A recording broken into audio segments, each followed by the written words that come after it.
Hello বন্ধুরা, সকাল সকাল শুরু করেছি একটা ব্লগ। আজকে সানডে, বাড়িতেই আছি, তাই ভাবলাম আজকেরই মিমোর ইচ্ছাটা পূরণ করে দিই, বার্গার বানাই। তো দেখতেই পাচ্ছ, প্রথমে চিকেনগুলো ছিল বোনলেস, টুকরো টুকরো করে কাটা, সেগুলো থেকে এরকম আমি পেস্ট বানিয়ে নিচ্ছিলাম। আর এখানে আমার বার্গার ব্রেড যেটা, সেটা আনা ছিল। আর যা যা লাগবে, স্লাইস চিজ আনতে বলেছিলাম, বাট স্লাইস চিজ পাইনি, কিউব চিজ এনেছে, জানি না সেটা দিয়ে কিভাবে করব। তারপরে আর যা যা লাগবে, মেয়োনিজ, চিলি ফ্লেক্স, তারপর সোয়া সস, টমেটো সস, সব একে একে আমি গুছিয়ে নিচ্ছিলাম, যাতে যখন আমি রেডি করব জিনিসটা অসুবিধা না হয়, সব হাতের কাছে পেয়ে যাই। চিকেনটা যখন পেস্ট করছিলাম, তার মধ্যে কিন্তু এরকম স্লাইস পাউরুটি আমি একটু দিয়ে দিচ্ছিলাম, কারণ এটা বাইন্ডিংয়ের কাজটা করবে। তো আমার এখানে 500 চিকেন ছিল, তার মধ্যে আমি 2টো স্লাইস এরকম পাউরুটি দিয়ে দিয়েছিলাম। পেস্টটা করে নেওয়ার পরে এর মধ্যে একে একে আমি জিনিসপত্র অ্যাড করব। আর এটাই মেনলি প্যাটিটা, মানে যেটা বার্গারের প্যাটি যেটা দেওয়া থাকে, সেই প্যাটিটা বানানো হবে। তো প্রথমেই দেখলে আমি পরিমাণ মতো নুন দিয়ে দিলাম। নুন দেওয়ার সময় খেয়াল রাখতে হবে, যেহেতু সয়া সস পড়বে, তো সেই হিসেবে বেশি নুন দেওয়া যাবে না। আর এখানে আদা, রসুন আর কাঁচা লঙ্কার একটা পেস্ট ছিল, সেটাও একটু দিয়ে দিলাম 2 চামচ। চিকেন প্যাটি বানানোর জন্য মোটামুটি চিকেনটাকে ম্যারিনেট করার জন্য যা যা দেওয়ার, সেগুলো দিয়ে ভালো করে ম্যারিনেট করতে পারো। যেটা তোমার কাছে নেই সেটা স্কিপও করতে পারো। তো এখানে দেখতে পাচ্ছ আমি একটু তন্দুরি মশলাও দিয়ে দিলাম, কারণ মিমো এই তন্দুরি মশলা দেওয়া চিকেনটাকে বেশি পছন্দ করে, ওই স্মেলটা নাকি ওদের ভালো লাগে।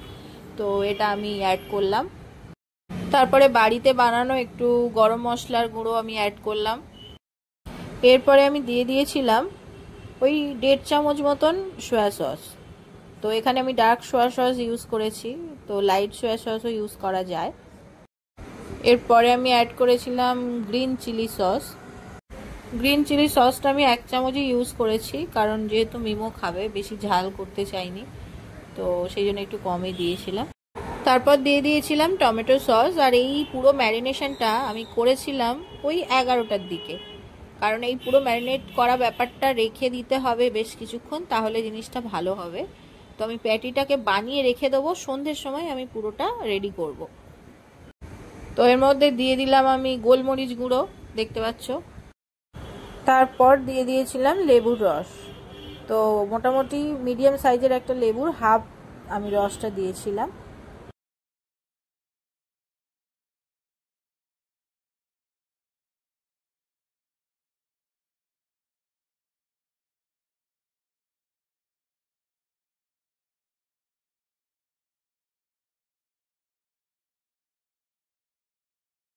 আসলে চিকেনের মধ্যে অনেক কিছু জিনিস দেওয়ার পরে জায়গাটা মনে হচ্ছিল ছোট, মাখানো যাবে না, তো একটা ওই জন্য বড় জায়গার মধ্যে আমি সেটাকে ঢেলে নিলাম, নিয়ে একটু বাটার দিয়ে আর ভালো করে মেখে নিচ্ছি। এটা দিয়েই আমি প্যাটিটা বানাবো। এই প্যাটিটা কিভাবে বানাই সেটা তোমরা দেখতে থাকো। তো পুরো ব্যাপারটা মাখার পরে মনে পড়লো আমি একটা জিনিস দিতে ভুলে গেছি, তাই আমি এখানে এখন দেখো চিলি ফ্লেক্সটা দিচ্ছি। তো চিলি ফ্লেক্স দিয়ে আবারও একবার ভালো করে মেখে নেবো। প্যাটিটা বানানোর জন্য আমাদের একটা ব্যাটার বানাতে হবে। তো আমি এখানে 3টে ডিম নিয়ে নিয়েছি, তার মধ্যে একটু নুন আর একটু গোলমরিচ দিয়ে দিয়েছিলাম, আর একটু চিলি ফ্লেক্সও চাইলে দিতে পারো। আর যারা যারা ডিম খায় না, তাদের জন্য কিন্তু এই ব্যাটারটা কর্নফ্লাওয়ার দিয়েও বানানো যায়। তো চিলি ফ্লেক্সটা আমি একটু দিয়ে নিচ্ছি, কারণ এটা দিলে একটুখানি ঝালঝাল ব্যাপারটা হয়, ফ্লেভারটা বেশ ভালো লাগে। দিয়ে খুব ভালো করে এটাকে কিন্তু মিক্স করে নিতে হবে। এরপরে দেখো, প্যাটিগুলো বানানোর জন্য আমার যে মাখাটা ছিল চিকেনের, সেখান থেকে আমি 8টা এরকম পিস করে নিয়েছি। এবারে এই 8টা পিস থেকে আমি 8টা প্যাটি বানাবো। দেখো, প্রথমেই হাতে হালকা করে রাউন্ড করে, তারপরে একটু চেপে এই শেপটা দিতে হবে, এবং তারপরে ময়দার মধ্যে প্রথমে একবার কোটিং করে নিতে হবে। তো আরও একটা আমি তোমাদেরকে দেখিয়ে দিচ্ছি। দেখো, এরকম গোল নিয়ে তারপরে জাস্ট হাত দিয়ে প্রেস করে করে এরকম একটু চ্যাপটা শেপ দিয়ে নিতে হবে, আর সাইডগুলো এরকম রাউন্ড করে দিতে হবে, দিয়ে ময়দার কোটিংয়ে একবার কোট করে তারপরে রেখে দেবো। এইরকমভাবে সব কটা, মানে 8টা এরকম পরপর ময়দার কোটিং করে আমি রেখে দিয়েছিলাম। তারপরে যখন সব কটা হয়ে গেছিলো, তারপরে আমি ডিমের গোলায় হাত দিয়েছিলাম, কারণ ডিম যেহেতু ভিজে ভিজে যাবে হাতটা, সেই হিসেবে তখন সুন্দরভাবে করা যাবে না। তো এইরকমভাবে প্রসেসটা যদি মেনটেন করা যায়, তাহলে কিন্তু একা একাই পুরো ব্যাপারটা করে নেওয়া যাবে। তো দেখতে পাচ্ছ এখানে আমার সব কটা রেডি করা হয়ে গেছে, ময়দার কোটিং করা। এবারে আমি সেটাকে ডিমের গোলায় চোবালাম। এবারে ডিমের গোলায় যখনই ডিপ করলাম পুরো জায়গাটা ভিজে গেল। এবারে আমি সুন্দর করে সেটাকে ব্রেড ক্রামে একদম একটা কোটিং করে নেব। তো আমি কিন্তু এইরকমভাবেই কোটিংটা ডবল কোটিং করেছিলাম, মানে এরকম একবার করে করে পুরো আটটা রেখে দিয়েছিলাম, তারপরে আবার একবার ডিমের গোলায় চুবিয়ে আবার এরকমভাবে কোটিং করেছিলাম, মানে দুটো কোটিং হয়েছিল। তোমরা চাইলে একটাও কোটিং করতে পারো, চাইলে দুটো করতে পারো। তবে যদি সেকেন্ড কোটিং করো তাহলে সাথে সাথে কিন্তু করবে না সব কটা, মানে আমি যেমন করেছিলাম 8টা আগে রেডি করে নিয়েছিলাম, তারপরে আবার একটা একটা করে সব ডিপ করেছিলাম। তো এইরকমভাবেই করবে, না হলে ভেঙে যাওয়ার একটা প্রবণতা থাকবে। তো দেখতেই পাচ্ছ এখানে 8টা পেটি আমার রেডি হয়ে গেছে। দেখো খুব মোটাও করিনি খুব পাতলাও করিনি, এইরকমভাবে সেট করেছিলাম। তো বানিয়ে আমি 3-4 ঘন্টার জন্য ফ্রিজে কিন্তু এটাকে সেট হতে দিয়েছি। আর তারপরে সন্ধ্যেবেলা দেখতেই পাচ্ছ সাদা তেল গরম করছি, আর যখন তেলটা গরম হয়ে যাবে গ্যাসটাকে কমিয়ে দিয়ে প্যাটিগুলোকে গোল্ডেন ব্রাউন করে ভেজে নিতে হবে। তো যারা আমার মতন এত মানে কষ্ট করে এত কিছু করে রেডি করতে চাইছো না, তাদের জন্য একটা খবর দিয়ে রাখি, এই প্যাটিগুলো কিন্তু ফ্রোজেনও পাওয়া যায়। যারা ফ্রোজেন খাবার খেতে পছন্দ করো, যেরকম নাগেস পাগেসগুলো থাকে, তো এরকমভাবে প্যাটিও কিনতে পাওয়া যায়। তো তোমরা চাইলে কিনেও নিতে পারো, এইরকম রেডি পাওয়া যাবে, শুধু তুমি এরকম ডিপ ফ্রাই করে নেবে তাহলেই হবে। আর যারা মনে করছো যে না বাড়িতে সুন্দর করে বানাবে, তারা তো অবশ্যই এরকম করে বানাতেই পারো। তো দেখো আমার একদম গোল্ডেন ব্রাউন করে ভাজা হয়ে গেছে। এবারে আমি এটাকে টিস্যুর ওপরে রাখছি যাতে এক্সট্রা অয়েলটা শোক করে নেয়। দেখো ফ্রোজেন কিনে আনলে হয়তো আমাদের কষ্টটা একটু কম হবে, কিন্তু ফ্রোজেন জিনিস আর একদম সামনাসামনি নিজে বানানো দুটোর মধ্যে অনেকটাই পার্থক্য থাকে, আর টেস্টেরও নিশ্চয়ই অনেকটা পার্থক্য হয়। তো চেষ্টা করবে নিজেরা এরকম সুন্দর করে বানিয়ে নেওয়ার। আর যারা একদমই পারবে না তারা ফ্রোজেন রিমো পড়তে যাবে, তাই ওর জন্যই প্রথমে বানাতে শুরু করলাম ইভিনিংয়ে। তো এরকম একে একে সব প্যাটিগুলো ভেজে নিয়েছিলাম, আর তারপরে আরেকদিকে ফ্রাইং প্যান একটা বসিয়েছিলাম যেখানে একটু বাটার গ্রিস করে নিচ্ছি। আর তারপরে আমি বার্গারের যে ব্রেডটা ওটাকে একটুখানি ওই 2-3 মিনিট ধরে একটুখানি শিখে নেব, খুব বেশি শেখার দরকার নেই, বাট একটুখানি শিখে নিতে হবে। দেখতেই পাচ্ছ বাটারটা এখন একটু মেল্ট হয়ে গেছে, এই সময় আমি ব্রেডগুলো একটু শিখে নেব। তো যা যা লাগবে মোটামুটি সব গুছিয়ে নিয়ে নিয়েছি কাছে। এবারে দেখো কিভাবে আমি ব্রেডগুলোকে রেডি করি। তো প্রথমে যে শিখে রেখেছিলাম যে ব্রেডটা, সেই ব্রেডের মধ্যে আমি মেয়োনিজ স্প্রেড করে দিচ্ছি। এখানে মেয়োনিজ তুমি কিন্তু কতটা পরিমাণে দেবে সেটা নির্ভর করছে তুমি কতটা চাইছো। যত বেশি দেবে, অনেকে আছে বেশি পছন্দ করে তারা বেশি বেশি দিতেই পারে, আর যারা বেশি পছন্দ করে না তারা কম দেবে। তো মেয়োনিজ দেওয়ার পরে আমরা এই চিকেনের প্যাটিটা একটা দিয়ে দিলাম। এবারে এর ওপরে দেবো স্লাইস চিজ। তো স্লাইস চিজ আমরা ফের আনিয়েছিলাম, কিউবটাও আছে, তো তোমাদেরকে আমি দুটোই দেখাবো, কিউব থাকলে কিভাবে দেবে আর স্লাইস থাকলে কিভাবে দেবে।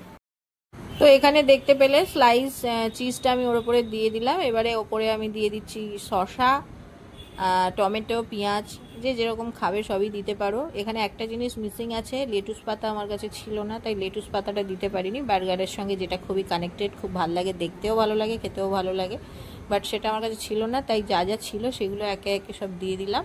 এবারে এর ওপর থেকে আমি একটু দিয়ে দিয়েছিলাম চিলি ফ্লেক্স, কারণ চিলি ফ্লেক্সটা পরিমাণে অল্প অল্প করেই যদি বারে বারে দেওয়া যায়, ব্যাস ফ্লেভারটা খুব ভালো আসে, একটু ঝাল ঝাল খেতে লাগে। তো এরপরে আবার আরেকটা যে ব্রেড আছে, তো সেটার মধ্যেও আমি কিন্তু মেয়োনিজ স্প্রেড করে নিয়েছিলাম। তারপরে ওপর থেকে জাস্ট ওটা চাপা দিয়ে দিতে হবে, তাহলেই রেডি হয়ে যাবে কিন্তু এইরকম সুন্দর বার্গার। তো আমার রিমোর খুব তাড়া ছিল, যেহেতু পড়তে যাবে, ড্রাইভার এসে গেছে, তাই আমাকে যাওয়ার সময় একটাই কথা বললো যে এরকম ভালো জিনিস সামনে দিয়ে তাড়াহুড়ো করে খেয়ে পড়তে যেতে বললে ভালো লাগে।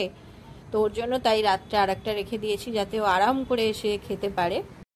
আর এখন একটা বানাচ্ছি যেটা আমাদের দিদির জন্য, মানে যে মানুষটা সারাদিন আমার বাড়িতে আমরা কি খাবো না খাবো, কার কি লাগবে সব কিছু দেখে। তো সেই মানুষটার আমার মনে হলো যে একটা সাজিয়ে গুছিয়ে যদি দেওয়া যায় জিনিসটা আমারও ভালো লাগবে। একদিন নয়, ওনার জন্য একটু সাজিয়ে গুছিয়ে দিলাম, তাই দিদির জন্য এটা বানাচ্ছি। ফ্রেঞ্চ ফ্রাইও ভেজে নিয়েছিলাম, এইভাবে প্লেটটা সাজিয়েছি। এবারে যাব দিদির কাছে, দিদিকে গিয়ে বলবো যে এটা খাও। তো দিদির এক্সপ্রেশনটা কি হয় দাঁড়াও তোমাদেরকে দেখাচ্ছি।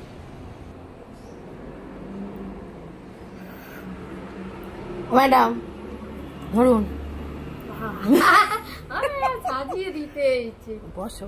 শোনো, এই দুটো পাউরুটিটা না এরম ভাবে ধরে কামড়াবে, তবেই তবেই সব রকমের টেস্টটা পাবে, নাহলে বুঝতে পারবে না টেস্টটা। সব কটা একসাথে এক জায়গায় রাখো, রাখো না, রেখে দু হাত দিয়ে ধরো। বাবা এই এত বড় পাউরুটিটা খেতে পারিস? সব পাবে। রাত্রিরে খেয়ে আর কিছু খায়নি।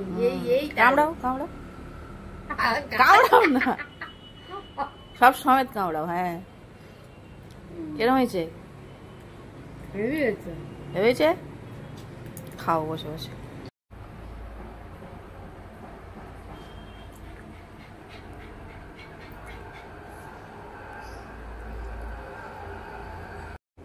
তো আরে দাঁড়া দাঁড়া, যার জন্য ও পড়তে গেছিল আর আমি ভিডিও ছেড়েছি সেটা দেখে ফেলেছে, তো একদম আর ধৈর্য রাখতে পারছে না। নাও, নাইস টু মিট ইউ। বাবা ঢুকবে না একবারে, আমার প্র্যাকটিস আছে, আমি পারিনি। কি গো? হ্যাঁ ঠিক আছে, রেখে দে, কালকে খাবি আবার। তোমাদের আগেই বলছিলাম যে যদি স্লাইস চিজ না থাকে সেক্ষেত্রে কিউব যদি চিজ নিয়ে আসো, সেক্ষেত্রে কিন্তু এইরকম ভাবে গ্রেট করে তোমাদের দিতে হবে প্যাটিটার ওপরে। তো টেস্টের জন্য সে স্লাইস দাও আর এরকম গ্রেট করে দাও, টেস্টের দিক থেকে একই থাকবে যদি চিজের কোয়ালিটি ভালো হয়। তো যাই হোক, এখানে দেখো আমি কিউবটাকে গ্রেট করে এখানে দিয়ে দিলাম। মিমো আর মিমোর বাবা তো এসেই শুরু করে দিয়েছে খাওয়া। এবারে আমি যেটা রেডি করছি এটা হচ্ছে মায়ের জন্য রেডি করছি, মানে আমার শাশুমার জন্য। তো মায়েরটাও রেডি করা হয়ে গেছে, তাই মার কাছে দিতে যাচ্ছি নিচে, দেখি মার এক্সপ্রেশনটা কি হয়।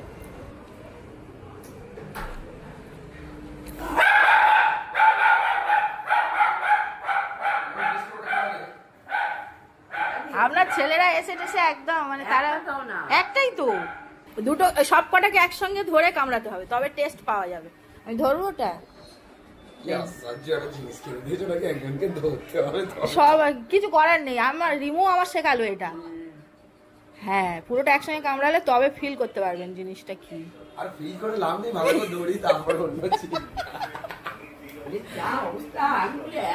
ও একটাই, এটা এটা একটাই, আমরাও সব একটা করে খেয়েছি বলি রাত্রে আর কেউ কিছু খাওয়া না। মাংসটা গালে পড়েছে এখন একবারও। তো একটা জিনিস বানালাম, সবাই মিলে আনন্দ করে খেলো, বেশ ভালোই লাগলো। আর যেটা পড়েছিল একটা, তো সেটা রিমোর জন্য বানিয়ে রেডি করে রেখে দিচ্ছি, ও রাত্রে এসে তাড়াহুড়ো না করে যেন আরাম করে খেতে পারে সেই জন্য। আর সবটা তোমাদের সঙ্গে শেয়ার করলাম, অবশ্যই জানিও তোমাদের কেমন লাগলো।